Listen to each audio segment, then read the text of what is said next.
and this island is going to be protected. We did hear that the developer is still going to continue their fight. So I think we'll be continuing our fight. So more to come. All right.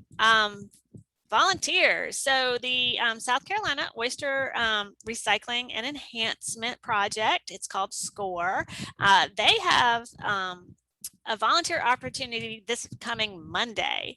I just found out about it, but it is to build an oyster reef at the Edisto's Shell Midden. And if any of you have ever been to Edisto and seen the Shell Midden, it is incredibly impressive. You know, Native Americans often ate oysters, and they would pile them up in these piles of shells, and so that's what that is. It really is historical, and this oyster reef that they're going to build should help protect that.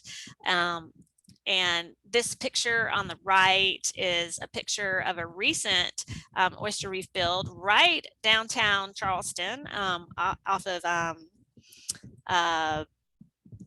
the park at Brittlebank Park.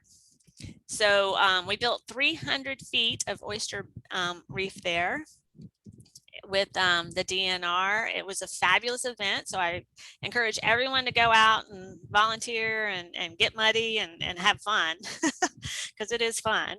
And if you want to also help, every Wednesday about 1 p.m. the SCORE and AmeriCorps and Charleston Waterkeeper, they have volunteers that go and they clean the oyster shell.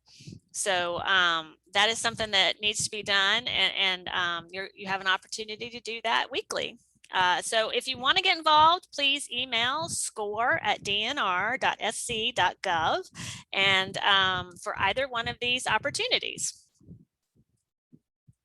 All right, outings. So Star, would you like to comment on the outings here? So the National Sierra Club is continuing to blank us out on taking organized official outings, and that will continue through at the very least July 5th.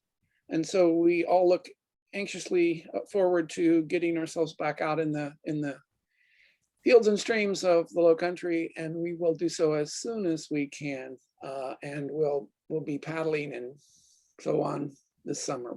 Stay tuned. Thank you. We are so excited to be able to get back out there. These pictures, as you can see, are from the Low Country, and I took these pictures on my phone. And, you know, I had a great time getting out there during COVID, you know, with limited amount of people and socially distanced, and I hope you did too. But we're looking forward to getting together as groups in the near future. Hey, Christine. Yes. Is there anything as a Sierra Club that we can do to help the legislature follow through on buying the nunnery for all of us? Oh yeah, I read about that today. Yeah, so, that's pretty exciting. At the least we should contact our legislators, because yeah, it will be amazing. Yeah, it sounds like most of them are on board, but it never hurts to call your representative, either the House or the Senate, and let them know that you really support with that. And it should be, it's a budget issue at this point, so please let them know that you support the money to go to that. I think it's about $23 million. But it will protect over 23 acres of property that is very pristine, and it's on the water off of James Island. All right, thank you, Libby. All right, well, save the date. We are going to have an event August 5th. From 6:30 to 8 at the Cooper Estates Boat Landing, and the address is here, 1097 Cottingham. It's right near Shem Creek, so and it's on Shem Creek. So please come out, bring a dish to share, bring a beverage of your choice, and please remember to bring your reusable cup and plate and eating utensils. We are not going to provide any disposable silverware or plates. So please bring your service wear, and let's have a great time out there, seeing each other again. We look forward to everyone being there and having a great time. All right, now on to the main event. So we've got a film screening tonight that we're really excited about. It's called Hidden Rivers, and it's from Fresh Waters Illustrated. It's a 1-hour film that explores the rivers and streams of the Southern Appalachian region. And I didn't know this until recently, it's North America's most biologically rich waters. And I guess I'll try it again. It's the Upper Tennessee tributaries. So Little T, Clinch, Chickamauga, Tellico. Upper Coosaw tributaries, Conasauga, and the Chattooga River. So if any of you have been up there and enjoyed these rivers, relaxed next to these rivers, you're really going to get a treat tonight, because you're going to see what's in these rivers. So after viewing the film, we're so excited.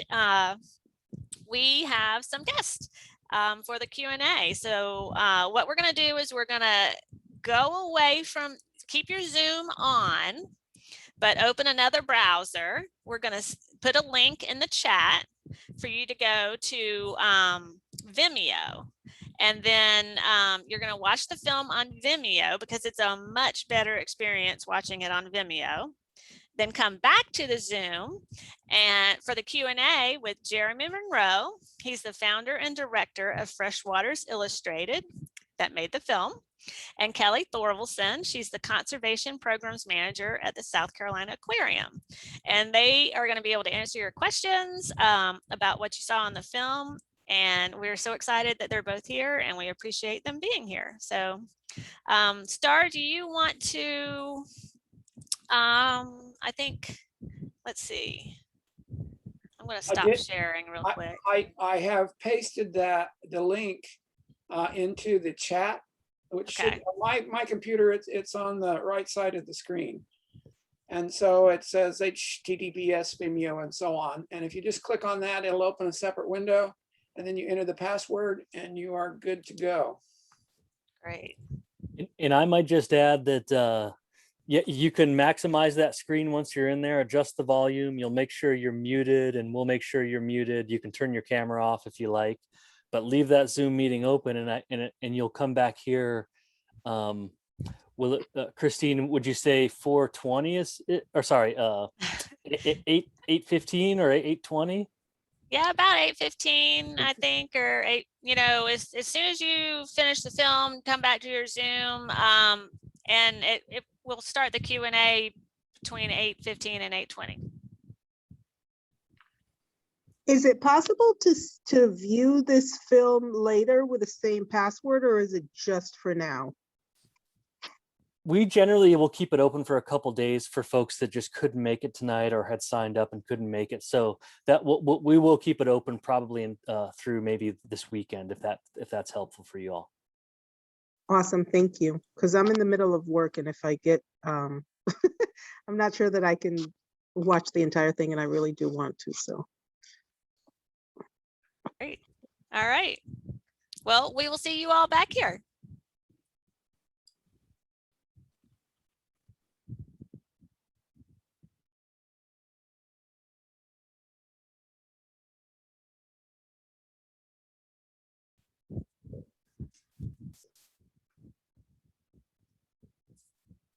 Well, we'll give everyone a few minutes to come back to the Zoom.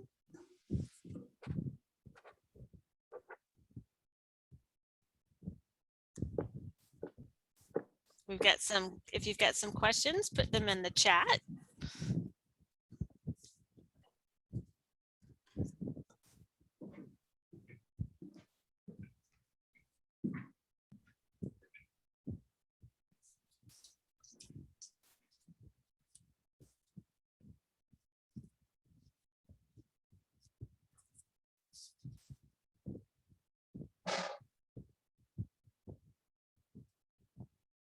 I love some of the comments. One person said, I want to come back as a colorful minnow.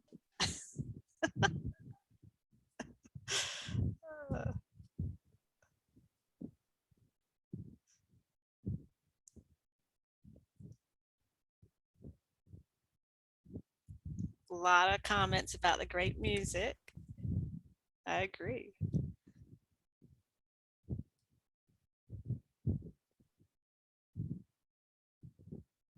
Right.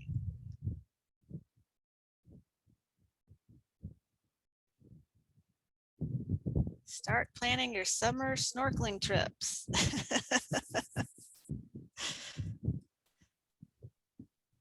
All right, so that comment leads me to a question that I have. So I'll start with that. It's so, you know, we saw people in shorts and t-shirts for most of the time. And we heard about summer snorkeling.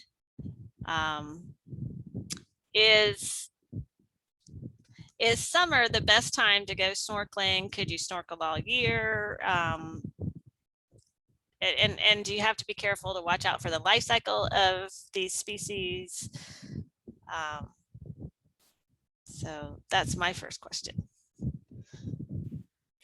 I can jump on that if it's can everyone hear me okay? Yes. Yeah, well, yeah, great question. And as you saw with the film, that was you know, one of our ulterior motives and why we ended with, you know, you were sort of with Casper, the lone snorkeler, for most of the film, and then you found out in the end that this is everybody's business and everybody can do this. And you know, Casper himself is a great connector. One thing I'll say just quickly is, you know, a couple things is just to let you know where we're at with the film. We've had over 100 events, mostly in the Southeast with this film. One of our big goals is to make sure that this really spreads around in the region. I'm actually joining you from Oregon, but we spent 10 years making this film in the Southeast because it was the best place in North America to make a film like this. And our focus is freshwater biodiversity as part of our nonprofit organization, Freshwaters Illustrated. I'm going to just put a link in the chat so you can all see it to our website and to the film page. So anybody can get access to this film by becoming a member. Anybody can share it in a classroom or with an educational audience by joining as a member. You can also get photo prints of some of those fishes and mussels and turtles and salamanders you saw. We have t-shirts, and then Casper has written Snorkeling the Hidden Rivers of Southern Appalachia, which is a book, is a great way to start your river snorkeling adventure, and actually gives you specific sites that you can go to along with safety information. So yeah, I'd encourage you all to go to that website, learn a little bit more. And then, you know, even though COVID has kind of put a little bit of a pause on some of our events, we've done a lot of virtual ones just like this. We'll do more, and we're going to be doing more tours through the region. So if you've got a local group somewhere, a church group, garden club that you want to make sure sees this, or a school, feel free to reach out, and I'll just make sure my email is right in this chat too. So yeah, we are still at the very beginning of getting this film shared out there. And we're working on making a dedicated version for classrooms along with curricula. So you'll see that link in my email right there in the chat. So to that question of when to snorkel and how to be careful about it, you know, like as Casper mentions, even in his book, you know, springtime is a great time to see fishes in their color. It's a little bit cooler, so you need to kind of gear up with maybe a little wetsuit or maybe a little bit more gear to stay warm. Right now, as you're transitioning into summer, you get those hotter days that are just pushing you into the water that much more. These are probably the best days, especially for beginners, to go out, and you might not even need a wetsuit in most streams. I do encourage people to go to those national forests, go to those places where you can look on a map and see that protected watershed. If you're downstream of a lot of agriculture or a lot of towns or a lot of even suburban residential development, there may be, you know, reasonable reasons to just be careful in some of that water. But get up into one of those national forests, and more often than not, you're going to be in just great water and nice clear water that you can snorkel in. And the further in summer you go, the less you need that wetsuit. Although even on the hottest days we stay in so long, we'll stay in a wetsuit all day. As far as being careful with the creatures, you saw the hellbenders. they're one of the ones that if you're in a stream where there's hellbenders, that's a reason to be really careful with those substrates. Springtime, when a lot of the fishes are spawning, there are certain rocks you don't want to lift up. In fact, you saw the CFI biologists from Knoxville actually selecting those rocks because they need to collect those nests of eggs. Those are the ones you don't want to be disturbing as a recreational snorkeler. But I would say there's so few people out there doing this that it's something to be aware of. And if you're aware of yourself and being careful and kind of moving carefully along the stream, it's unlikely that you'll do anything that would be any more disturbing than maybe a deer or a bear walking through a river. So I encourage everybody to do it. Start planning your trips. Go see Casper. And I'll also mention Oxbow River Snorkeling. And I'll put that in the chat. They're just over the border in Brevard, North Carolina. They do a lot of snorkel trips, like private guided tours in like French River system and rivers around there. So those of you in the mountains, they're not too far from you. They've got a website, you can look them up. So that's another way. If you can get on one of these guided tours, that's a wonderful way to see things, get comfortable, be safe. So I'd encourage everybody to find a way to get to the river. Excellent. Thank you. So one person was asking about Snail Darter. Can you tell us more about that fish, I believe? Sure. and Kelly, jump in if you want, if you've got anything on snail darters. Okay. I don't have anything on snail darters, but I will say that if you can't make your way to snorkel for to see these habitats and these animals, you can always come to the South Carolina Aquarium, because we have exhibits from the mountains to the sea. We're showcasing darters and shiners and mad toms and chubs and gar and all of these great species. So yeah. Yeah, and that's in Charleston. It's in Charleston, on the Charleston Harbor. Yeah. Yeah. Thanks. Great. I'm going to put that on my list. Yeah, as far as the snail darter, funny, I think of that fish a lot because when we would be out doing our work, especially in the Tennessee River system where they're native, you'd get people saying, well, what are you all doing? Are you looking for snail darters? And so there was this literacy and familiarity with this fish. We read about this in the papers. We know that people are out there looking, and some people would be genuinely concerned. Are they in here? And some people would almost be dismissive of, yeah, there was a lot of fuss over this little fish that I never really got to see. And, the snail darter is still endangered. It's still with us. The Tellico Dam got built, which was one of the big fights of, one of the first fights of the Endangered Species Act, in fact. So they're still there. They're very rare. They're not common to encounter, and they're also a large river darter that some of the rivers that they're in are actually difficult to snorkel because it's a more powerful river. It's a little more cloudy and turbid. But we were able to find them in certain areas of like the Hiwassee River in East Tennessee. There's places around Knoxville where it's not hard to find them. And they're a beautiful little fish. They're actually they're a big darter. And yeah, they're still there. And I think the snail darter is this example of, the Endangered Species Act doesn't necessarily, it makes compromises. It says, okay, if we can put these fish in some other places and build this dam here in their native habitat, that's good enough for us. They're not going to go extinct. And, I think that's something we still, there's a discourse around what really is, what are these laws designed to protect, and are they really protecting what we want? And I think probably every case of the Endangered Species Act has a different story. But they are a fish that you can go find and snorkel with. The Little River in Tennessee is one, right in Great Smoky Mountains National Park. You might see a snail darter. I do see a question here that probably just loops in. Can people who never snorkeled before do river snorkeling? I would say absolutely yes. In fact, I'd say in some ways it's more accessible than snorkeling in Hawaii, or it is always good to do it with somebody who's, if you're not comfortable with a mask and snorkel, and you haven't done that before, that can be a little bit to get used to, like telling your body to breathe. It's okay to breathe through this tube, and it's not an intuitive thing for your body to do. But going with a guide or going with a friend who can kind of support you, going to that nice calm piece of water. It's a pool.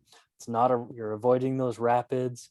Little riffly areas can be just fine and wonderful places to snorkel, but stay away from really muddy big rivers, turbid waters, things in agricultural or urban areas that may have bad water quality. Stay away from raging torrents. And between those two extremes, you'll find a lot of nice snorkelable water that's very safe. Well, while you're talking about that, question was can you describe the process of capturing this footage, and how did you avoid snakes? Yeah, well, I mentioned this took us 10 years. This film took 10 years to make, and that's why it was really capturing the sort of natural history part of this film. Things like hellbenders and those mussels, that was just year after year of trying to figure out, where can we find these animals in clear water? Where can we find them doing these behaviors? And just eventually getting lucky enough to sort of have the images to put together. And all of this was filmed in streams. We didn't do like aquarium work for any of it. So that was the joy of the work. It was also the challenge of, like, when can we get out here? And even in the clearest streams, you might see wonderful things, and then, as you all know, that pop-up might just hit you. And the next thing you know, like, even in the best, most protected watershed or park, that river's going to get muddy, and it's just got to flush out, and it might be a few days before you can get back in. So things like that, just we're constantly sort of challenging our timelines. But that was also, the joy of doing the film. There was a part to that question I may have missed. About the snakes. Snakes. I mean, it was Snakes. Great footage of the one snake you got. That was fabulous. Yeah. Well, funny, we were usually up in the hills, maybe in Copperhead country, but not near the streams where we always were. We were way out of Cottonmouth country for the most part. So the snakes that we saw, probably, Just like brown 19 water snakes. they're the northern water snake. Okay. That 9 times out of 10, that's the snake we would see. And then unfortunately 9 out of 10 people thinks that's a cottonmouth. So people would say, in fact, we were in areas where we would plead with people, please don't kill that snake. And unfortunately snakes inspire a reaction in a lot of people that there would be people thinking they were doing the swimmers around them a service by killing the snake in a national forest, sometimes a national park. And we would plead and say, no, that's not a dangerous snake. And they would say, oh yeah, right. Any snake is a dangerous snake. And those northern water snakes, I've never even seen them be aggressive. I've heard every once in a while people will say, oh, you can get them mad, but they were always just docile, and they would know to just get away from you. Obviously, if you're in a cottonmouth country, you're going to be a little more careful. But I would say if you're in a place where there's cottonmouths, you're probably not in a place where you're going to go snorkeling, because it's going to be more lowlands, more turbid streams, not the kind of water you want to snorkel in. Well, that's good to hear. Thank you. Yeah. So, it occurred to me that, I'm not exactly sure who I would reach out to, in the political realm, to say, okay, I want these things protected. As I was watching the film and thinking about the, silt and agriculture and things like that, maybe the Secretary of Agriculture, of course, representatives, but who else? Kelly may have some ideas on that.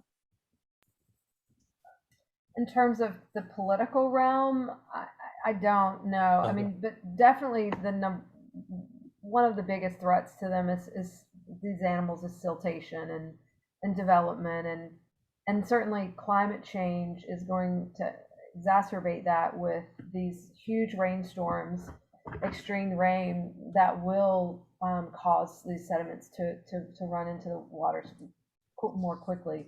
The soils can't absorb the water quickly enough, so and they're going to pick up pollutants, right? So that's that's a big issue. I'm not as involved in the political realm as even you guys are, so I don't know the answer to that question. Okay. Well, my response to that is it's one of the things, one of the audiences we want to bring into this film, because we tried to make this film that's is that oh well, we tried to make this film that was accessible and approachable, and like if you spend an hour, you'll kind of get up to speed on this wonderful treasure we have. How many mayors or county commissioners or maybe senators or representatives can we get to see this? So we're still working on that, and some of you may be able to help us with that. As far as reaching out to the sort of policies and the agencies that do hold a lot of sway, Christine, you mentioned the USDA, which certainly like the Natural Resource Conservation Service, which is that kind of outreach extension arm of the USDA that works with farmers, tries to get habitat protected. A lot of time it's riparian habitat. That is a huge frontier for everywhere in the country, but certainly the Southeast. Can we start to buy back little floodplain forests, little riparian areas around all these streams? You all can drive through a lot of places and see, this lacework network of rivers and creeks. And sometimes if you're in a rural area, people might be mowing those streams right to the edge of the water. Sometimes part of the motivation is snakes. I don't want snake habitat on this stream. Well, every time you do that, you're just inviting erosion to come in and for those streams to start falling apart, sediment to start building up. And so if there are state level initiatives, reaching out to local landowners, the NRCS is one that you can be pushing, like, hey, we need to do more riparian protections. The Forest Service itself, even though in the film you saw, they've mostly done amazing work for southeastern rivers. They're also a land of many uses that tomorrow can make a decision on a timber sale that may affect, for example, the headwaters of the Chattooga or the Savannah, or and so So there's a lot of different groups that we a lot of different groups. There's local watershed groups. There was another one that was coming to mind as well. Your state wildlife commissions and fisheries commissions. The folks that are making decisions and policy that are carried out in what might be, the South Carolina Department of Natural Resources or Fish and Wildlife. I don't know what the actual name of the agency is there. But those are also folks to get a hold of and say, hey, we've got these non-game fish populations that sometimes are, given very little funding or attention as compared to, for example, the bass fisheries, the trout fisheries, and in some cases, non-native fisheries like, rainbow trout fisheries that may have a lot of resources, attention, and management going toward them, while the natives aren't getting that attention. I think those are all places to put your attention. And I think this film, we hope it can be a conversation piece to start to, have people think about, what can we do to make more of a difference. But I think what you said around sediment, if we can do something that gets at building riparian areas, whether it's at state level, local watersheds, counties, steep slope development, things to reduce sediment and erosion around river systems, and more protection of riparian forests and floodplains, that will buy us a lot in the long term. So I'm not sure if either of you know the answer to this question, but someone asked if the sturgeon that are raised on Guatemala are the same that were in the film. Kelly's saying no. Those are actually Atlantic sturgeon, which are more coastal, and they actually migrate, like part of their life cycle is in the ocean and the other part is in fresh water, which is incredible. That it's definitely a fish that folks should research if they don't know about them. Wow. Yeah, I think I've seen a little bit about that. It is incredible. And they migrate a long way, right?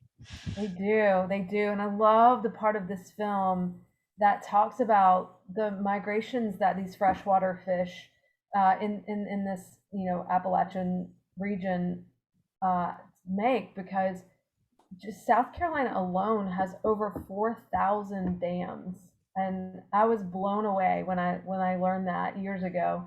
And many of them, they're large ones and small ones, but we've changed our streams and rivers so much with these dams, and we've cut off a lot of these migratory pathways to fish, and so just that, understanding issues like that, and those problems have been around for a long time.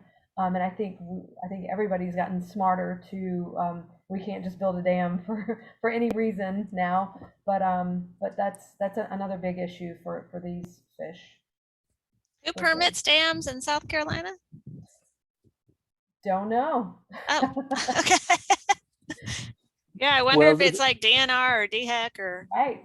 if they both the- have to be involved. I'll Google that right now. Yeah. My guess is it would be a mix of, you'd have federal regulated dams, so the Federal Energy Relicensing Commission would need to license and relicense dams. And then there'd be probably smaller dams that are, local jurisdictions. I'm going to see if I can look up a resource that's actually has prioritized all of the dams in the Southeast in terms of which ones would be most are most, potentially insulting or an issue for aquatic migrations and stuff. So I'm gonna. Well, another thing that Um, occurred to me while watching it, and I never thought of it before, is, if you got rid of a dam that is purposely there to make energy, that's a lot of property that it's covering with the water, backed up water. Could that property then be transferred to making solar energy and still make energy, but the river could go back to being a river? What do y'all think about that? That's an interesting thought. Yeah. It's hard to know what would happen. I mean, it depends on the size of the dam, like the topography of the land around it. I mean, gosh, I think there's so many factors that would, that would change kind of what happens to the land around it. But I did just see that DHEC actually oversees inspections and compliance for nearly 2,300 of the state regulated dams in South Carolina. So obviously lots more dams are not state regulated. So those would be different entities. So there's Well- one question about what can the average person do in their normal daily life to help these creatures?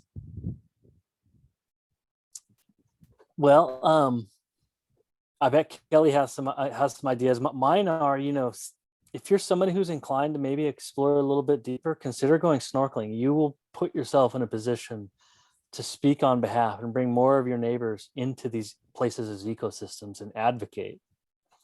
And sort of testify. You will have those eyes that see these things firsthand, and maybe it's your own watershed in your backyard that you can start to explore. Not to mention it's super fun. Beyond that, I think we're lucky that we're in an age, as the environmental movement has matured over the last half century, almost every river system has a river keeper or a watershed association of some kind. There's soil and water conservation districts that you can be a volunteer or on the board for. So you've got these local grassroots groups that are specifically doing work on rivers, whether that's an annual cleanup, let's just get the trash out, to, hey, let's raise some money and try and do some advocacy around this dam removal. Those are the things that I think of. Just getting out there. And of course, you all are involved with the Sierra Club, which does great work on behalf of rivers. I think it was Star who mentioned American Rivers, which is another great group. They actually have a Southeastern Rivers program that's really focused on connectivity. And my 2 cents on the dam thing is that, in full transparency, TVA was one of the funders of this film, the Tennessee Valley Authority, the big, dam builders of, a federal agency. Lots of other organizations shipped in too. But, what we heard from a lot of the biologists is, some of these federal dams, they have to dance to the music a little bit more of the Endangered Species Act, the Clean Water Act. They can tinker with these dams and at least make them as minimally insulting as they can be. And that might be improving water quality, improving some kind of fish passage around those dams. But I think what a lot of people see as the lowest hanging fruit and a lot of bang for sort of the effort is those medium-sized dams, those mill dams that may be in most communities that are kind of aging. Some of them are becoming a liability risk. Those are the ones that's like, oh, let's pop those out. They won't take too much effort. We won't have a giant discourse around it. Some people want to save those for historical reasons. But those are the ones, those smaller dams, medium-sized dams are the ones that we can make a lot of ground on, while we tinker on those big dams and try and make them work a little bit better. But when you think of the power, storage, recreation, barging, and everything else that's riding on, like, some of these, TVA or Army Corps dams, it's kind of like, gets a little discouraging to think that those will be, going anywhere anytime soon as far as removal. Yeah, so it sounds like, the sooner, we get some talking points together to talk about these things with our representatives, the better, and to keep sort of putting pressure on constantly, constant pressure, because you never know when that opportunity is going to come, like that, what was it, that 100-year storm we had where it busted all those dams, and then you say, okay, the perfect opportunity to not build those back. So it's sort of like you put the pressure on and then wait for those things to happen that you can say, okay, here's our opportunity to fix this. That's right. Yeah. All right. Well, I tell you, that was some amazing footage you got. It was a fabulous film. I loved watching the small fish do sort of like that do-si-do, just spinning around, and then to finish it off with watching babies releasing babies. That's just, it brought a tear to my eye. It was just so great. Christine. Me too. Yeah, and I know you see it when you release turtles. It's the same thing, and I think somewhere someone said, I wrote it down. We have to recognize the connections of their fate and our fate, right? We cannot do these animals in because we're behind them. I mean, we are, and it's the same with sea turtles. So I work mainly with sea turtles, and we've come a long way in the conservation of sea turtles, and we're seeing these populations rebound. Same with freshwater. The Clean Water Act, Endangered Species Act has really helped us clean up our streams and rivers. But there are looming conservation issues that are a major threat to both sea turtle and all that great work that's been done, right, for sea turtle populations, as well as these freshwater rivers and streams. Climate change and plastic pollution are two of the greatest conservation threats of all of these natural habitats, and we have to be thinking about it. So we can do away all that good if we start, if we don't act. So I mean, conserve areas that will will lessen the runoff that we just talked about. But lowering carbon footprint is just simply should be the top of everyone's mind, and it probably is right here to everybody I'm talking to here, preaching to the choir. But climate change is a big issue, and we just have to think about it. A lot of these animals are temperature sensitive, and as these are more shallow bodies of water, and they will warm quicker, and these animals can be very sensitive to that. So we have to be thinking about that. Oh, you're right. And whenever we burn fossil fuels and those are put into the water, well, I mean, what happens is, we're making, what is it, SOx and NOx, and then that gets, the acid rain, and we've cleaned up that a lot, and I'm sure that's helped the rivers too, and clean energy just, boy, you're right, that would have a tremendous positive effect here. Absolutely. So, Yeah, yeah, Jeremy, go ahead. just on a positive note, I just put a the link in the chat to another film, like a short film, which we've made lots of in the Southeast. But that one in particular is about a local landowner in North Carolina who just decided to start doing right by the stream that flows through her, 10, 15 acre property. And it's something that can go a long way. And so, yeah, that's one that's free. Share it. The film link that you all have, please share it with anybody who didn't make it tonight, but that's part of your group. Consider that there through the weekend. My email is in the chat. We're here to, share this with any other audiences that you might think are ready for this. And we are going to be putting more promotion out to share it in schools all across the Southeast once we have that K through 12 version completed. Thank you, Jeremy. We're really appreciative for everything that you've done. And thank you, Kelly, and everyone at the South Carolina Aquarium. Thank you all for coming tonight. This has just been a fabulous experience. Thank you for all the questions. So we look forward to seeing everyone very, very soon back in person, and hope you have a great summer. We're not going to have a July meeting, but we will be back in August. So again, thank you, everyone, and have a great night. Take care. Thank you. Thanks, Jeremy. Good night, guys. Thank you.